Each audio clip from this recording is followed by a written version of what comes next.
Yeah, it's James Gardner, urban farmer out of Greensboro, North Carolina, specialized in growing food and growing people. If you haven't done so already, hit the like, comment, share, all of those things. Engage with everything you see on the screen.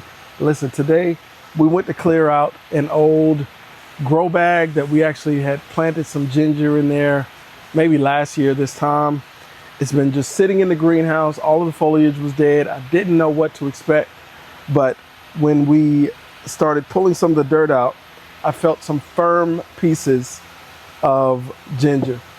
And to my excitement, we found that we actually did successfully grow some ginger. So I've got some really good ginger here. This is kind of what it looks like when you pull it out of the soil. All right, a little bit dirty.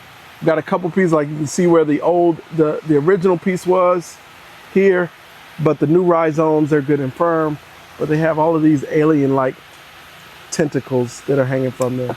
So I'm going to cut those little tentacles off and take y'all on this experiment with us, because one of the things that I have always said I wanted to do with those IBC totes that I have in the aquaponics system is grow ginger aquaponics, in the aquaponics system, or aquaponically if you want to call it that.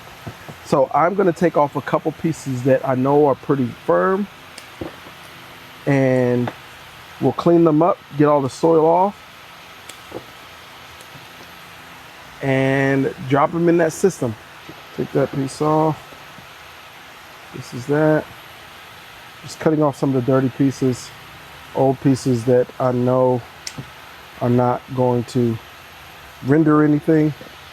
But look at that. Isn't that crazy? It's an amazing little, but hopefully we can take all of these that we have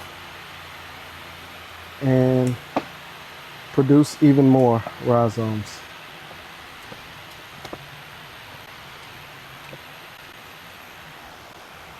I want to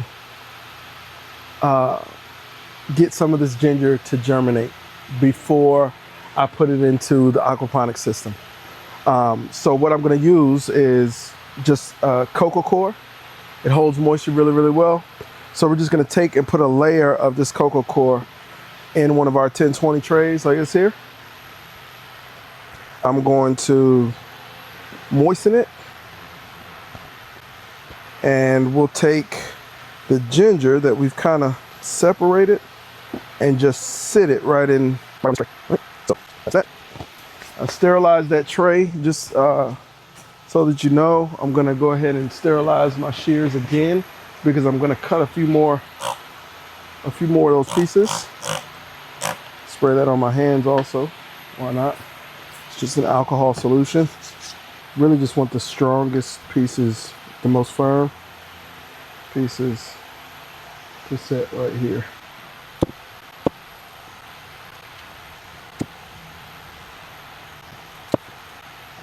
All right, this one has a lot of pieces. So, this one might not be as strong, but it's got potential to send off some roots there. So, that is that.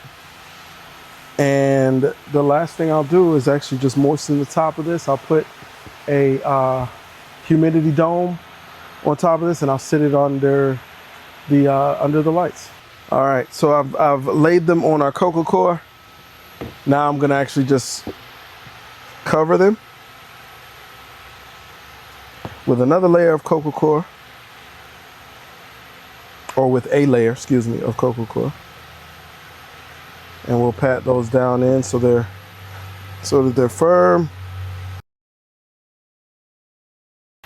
Wet the top of this a little bit, put a humidity dome on it, and then we're gonna see what happens.